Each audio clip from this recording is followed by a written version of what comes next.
తెలంగాణలో ఎన్నికల హడావుడైతే మొదలైపోయింది. మున్సిపల్ ఎన్నికలు ఈ నెల 11వ తేదీన జరగబోతున్నాయి. ఓకే.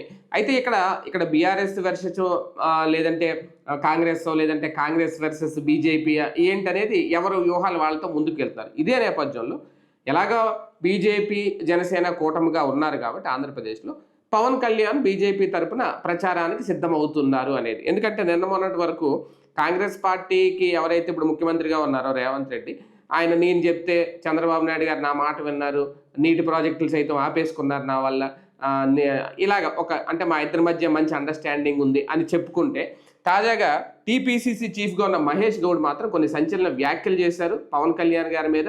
ఆయన్ని దిష్టి కళ్యాణి అంటూ, అసలు తెలంగాణకు వచ్చి ఆయన ప్రచారం చేసే అర్హత లేదు, రాజకీయాలు ఏమైనా ఉంటే ఆంధ్రాలో చేసుకోవాలి. అదే టైంలో బీజేపీ కూడా ఇలా దిగజారిపోయింది, ఒక సినీ నటుడిని పవన్ కళ్యాణ్ తీసుకొచ్చి ఇక్కడ ప్రచారం చేయించుకునే పరిస్థితికి వచ్చేసింది అంటూ కొన్ని సంచలన వ్యాఖ్యలు చేశారు. అసలు ఏంటి ఈ వ్యాఖ్యల ఆశ్చర్యం? ఇదే అంశం మీద చర్చిద్దాం. అంతకంటే ముందు మహేష్ గౌడ్ ఏమన్నారో ఒకసారి వినిపిద్దాం. భిక్షాందేయి మాకొచ్చి ఓట్లు అడుగుపెట్టిన దుస్థితికి పోయినారంటే తెలంగాణలో బీజేపీ దీనస్థితి అర్థమవుతా ఉంది. పవన్ కళ్యాణ్ ఆంధ్ర నాయకుడు వచ్చి ఇక్కడ ఓట్లు అడిగితే తప్ప వాళ్ళకి ఓట్లు రాడే పరిస్థితి కనబడతలేదు. యాజ్ గా బీజేపీని తెలంగాణలో ఆదరించే పరిస్థితి లేదు. తెలంగాణ ప్రజలు విఘ్నులు. మీరు దేవుల పేరిట మతం పేరిట మోసం చేయాలని మళ్ళీ ప్రయత్నం చేసినా తెలంగాణ ప్రజలు కోరుకుంటుంది వారి అభివృద్ధి, వారి సంక్షేమం.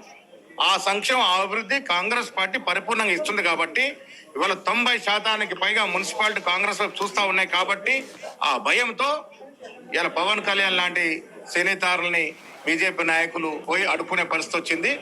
పవన్ కళ్యాణ్ గతంలో తెలంగాణ రాష్ట్రం గురించి, తెలంగాణ వ్యక్తుల గురించి, తెలంగాణ భాష గురించి, తెలంగాణ నడవడి గురించి చాలా హెచ్చ స్థాయిలో విమర్శ చేశారు. అందుకే వారిని మేము పవన్ కళ్యాణ్ కాదు దిష్టి కళ్యాణ్ అంటాం. వారిని తెలంగాణ ప్రజలు ఆదరించరు. పవన్ కళ్యాణ్ మాటల్ని తెలంగాణ ప్రజలు నమ్మరు. వారి రాజకీయాలు చేసుకుంటూ ఆంధ్రాలో చేసుకోవాలి కానీ తెలంగాణలో వారు నమ్మే పరిస్థితి లేదు. బీజేపీ నాయకుల్ని వారు రెచ్చగొట్టే ప్రయత్నం చేసినా ప్రజలు ఈసారి నమ్మరు. కేంద్ర మంత్రులు, రాష్ట్ర నాయకుల్ని పవన్ కళ్యాణ్ కలిసి అయ్యా భిక్షాందేయి మా సార్, ఇది మహేష్ గౌడ్ చేసిన వ్యాఖ్యలు. ఒక రకంగా బీజేపీ టార్గెటా లేదంటే పవన్ కళ్యాణ్ తెలంగాణ సెంటిమెంట్ని ఈ మున్సిపల్ ఎన్నికలు కాంగ్రెస్ పార్టీ వాడుకోవాలని చూస్తుందా? బీజేపీ నాయకులు ఎవరైనా సరైన పదం వాడతారేమో అని చూశాను. వీళ్ళకి అంటే పాపం హడావిడిలో వల్ల రాలేదేమో కానీ కౌంటరు. సినిమా నటి అయినటువంటి భారతీయ జనతా పార్టీ నాయకురాలైనటువంటి విజయశాంతి దగ్గరికి వెళ్ళి భగవత భిక్షాందేహి అని అడుక్కుని కాంగ్రెస్ లోకి తెచ్చుకుని ఏకంగా ఎమ్మెల్సీ ఇచ్చి రేపు మా మంత్రి పదవి ఇవ్వడానికి సిద్ధపడుతున్నారు. ఏం మీకు నాయకులకు వర్త అయ్యారా?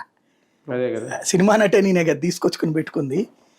ఎక్కడో అసలు ఆంధ్ర నుంచి కాకుండా ఉత్తరప్రదేశ్ నుంచి ఎంపీగా ఎన్నికయ్యి అక్కడెక్కడో రాజకీయాల్లో ఉండిపోయి అసలు రాజకీయం అంటే ఏంటో తెలియనటువంటి అజారుద్దీన్ పట్టుకొచ్చి ఉత్తరప్రదేశ్లో గెలిచినోని తీసుకొచ్చి తెలంగాణలో పోనీ రోజున ఆయన జై తెలంగాణ నినాదం చేశాడా, తెలంగాణ ఉద్యమంలో పార్టిసిపేట్ చేశాడు అజారుద్దీన్. ఆయన్ని పట్టుకొచ్చి ఏకంగా మంత్రి పదవి ఇచ్చేశారు అర్జెంటుగా ఎలక్షన్స్ ముందు. అప్పుడు మరి భౌత భిక్షాందేహి అని అజారుద్దీన్ ముందు చేతులు జోడించావంటే, మత ప్రాతిపదికను జోడించావంటే, చివరికి ఎంఐఎంని పోటీలో లేకుండా ఆపిచ్చి ఉత్తరప్రదేశ్లోనేమో పోటీనా, మహారాష్ట్రలోనేమో పోటీనా, ఇక్కడేమో పోటీ లేదా, అక్కడ ఎవరు అడుక్కు తిన్నట్టు?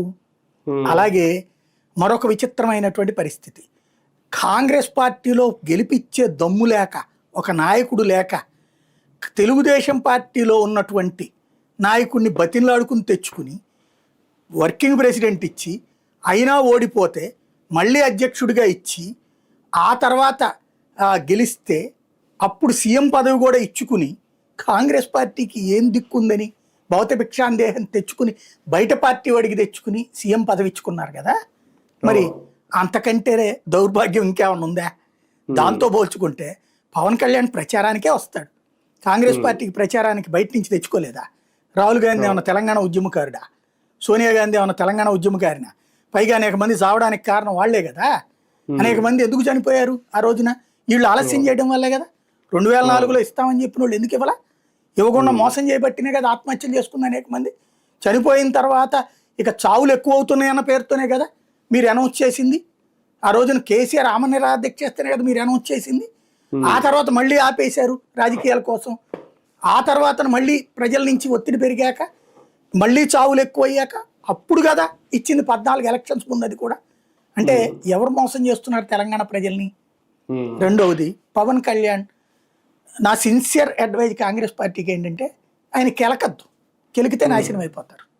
ఎందుకంటే పవన్ కళ్యాణ్ని మీరు విమర్శించండి, ఆయన మాటలను విమర్శించండి. మీరు అన్నట్టు తెలంగాణ వాదాన్ని గురించి ఆయన అన్నాడు, ఇట్లా అన్నాడని విమర్శించండి, వ్యక్తిగతంగా దూషించద్దు.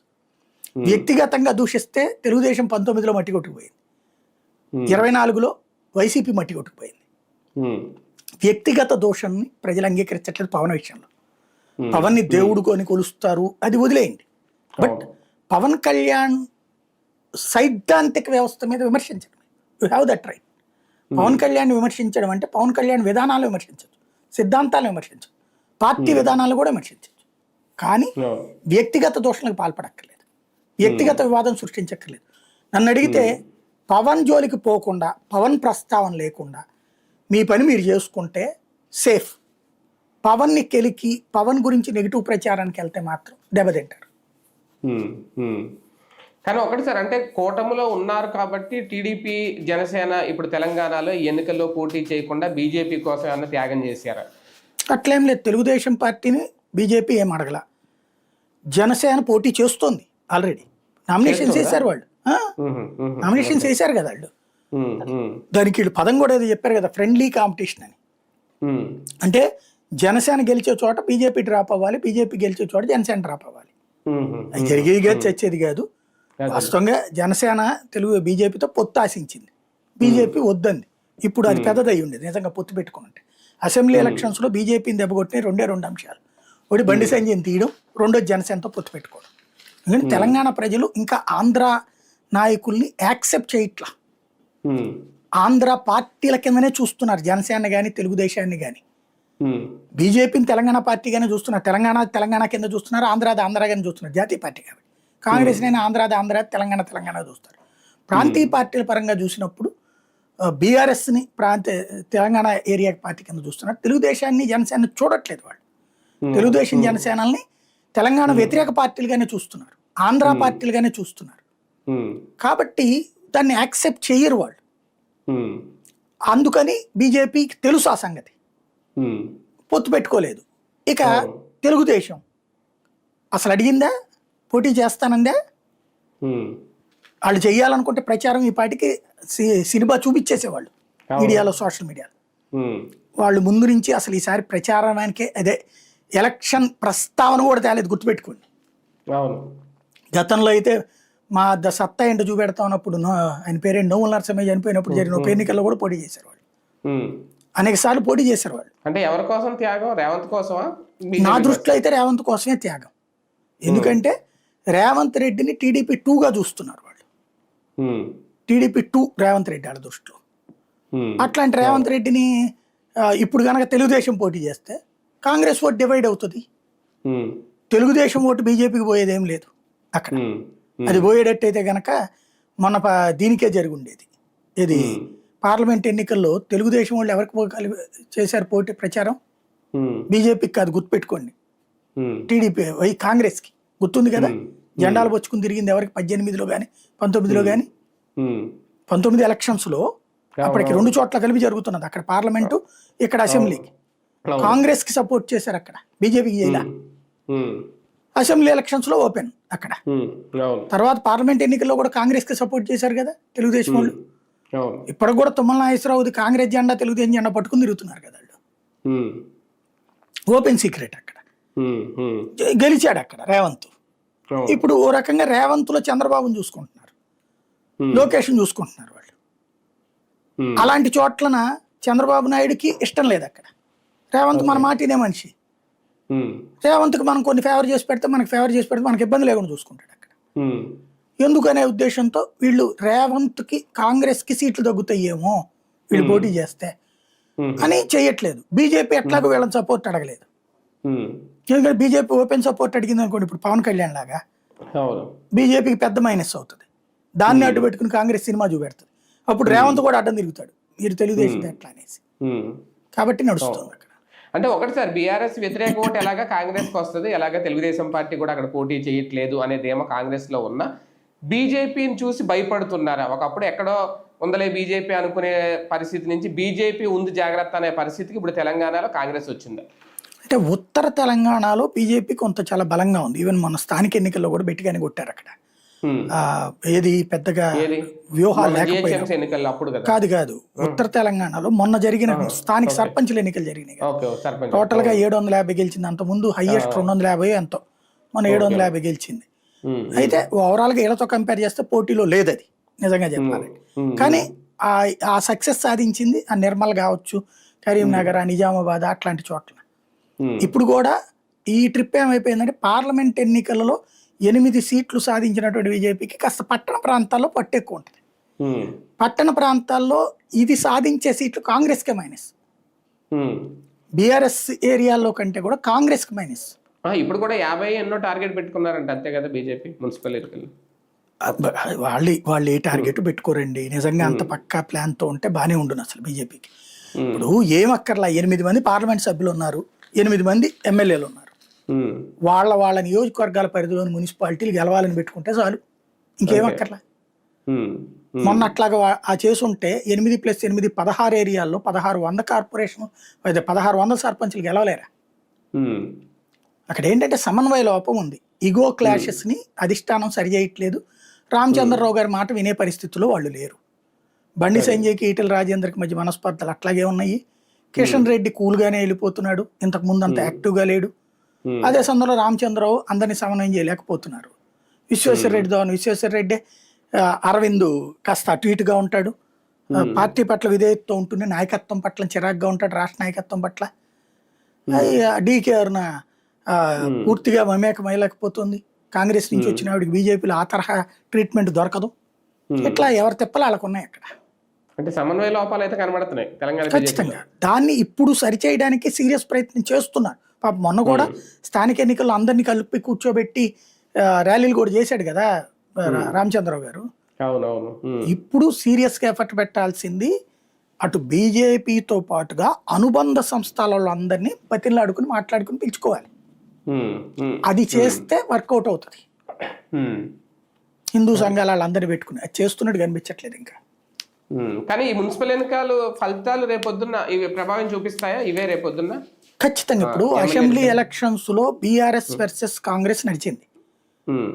బీఆర్ఎస్ గవర్నమెంట్ పోయి కాంగ్రెస్ అధికారంలోకి వచ్చింది, బట్ 2% ఓట్ పర్సెంటేజ్ అంతే తేడా.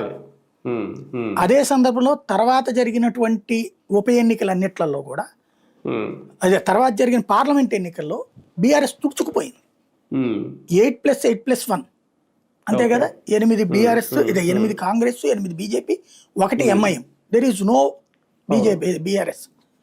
ఆ స్టేజ్కి దెబ్బతినేసింది.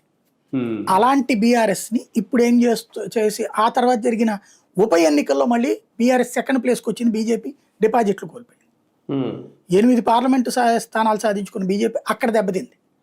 మొన్న స్థానిక ఎన్నికల్లో 60% కాంగ్రెస్ గెలిచింది, 28%, 22% బీజేపీ వర్సెస్ కాంగ్రెస్ జాతీయ పార్టీల మధ్య సమరం బీఆర్ఎస్ పని అయిపోయింది. ఇప్పుడు కనుక బీఆర్ఎస్ వీళ్ళకి ఒక 60-70 వచ్చి బీఆర్ఎస్ ఒక 20 కొట్టింది అనుకోండి, బీజేపీ ఒక 5-6 పరిమితమైంది అనుకో పర్సంటేజ్, అప్పుడు కంప్లీట్గా బీజేపీ అనేటటువంటి దానికి పెద్ద సమస్య అవుతుంది. నాకు అక్కడ కనిపించినటువంటి కాన్సెప్ట్ అలా మొన్న జరిగిన ఇప్పటిదాకా జరిగిన ఎన్నికల్లో జాతీయ స్థాయిలో మోడీ ఇంపాక్ట్ తెలంగాణ మీద ఉంది. దానికి తగ్గట్టుగా రాష్ట్ర నాయకత్వం ఇదవట్ల. మంది ఎక్కువైతే మజ్జిగ పలచన వద్దని వాస్తవంగా చెప్పాలంటే భారతదేశంలో త్రిపురానో లేకపోతే దాని పేరేంటి నార్త్ ఇండియాలో ఒక ఉత్తరప్రదేశ్లో మధ్యప్రదేశ్లో సరైన నాయకుడు ఎవరున్నారు?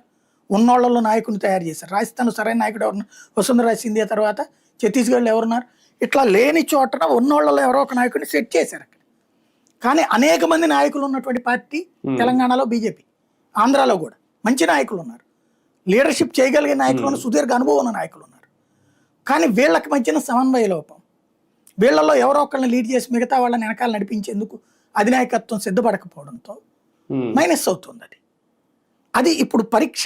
ఒక రకంగా ప్రతిపక్ష స్థానానికి ఎగబాకుతారా లేదా ప్రతిపక్ష స్థానాన్ని బీఆర్ఎస్కి ఇస్తారా అన్నది తేల్చుకోబోతున్న పరీక్ష. బీజేపీకి పరీక్ష, పెద్ద పరీక్ష ఇవన్నీ.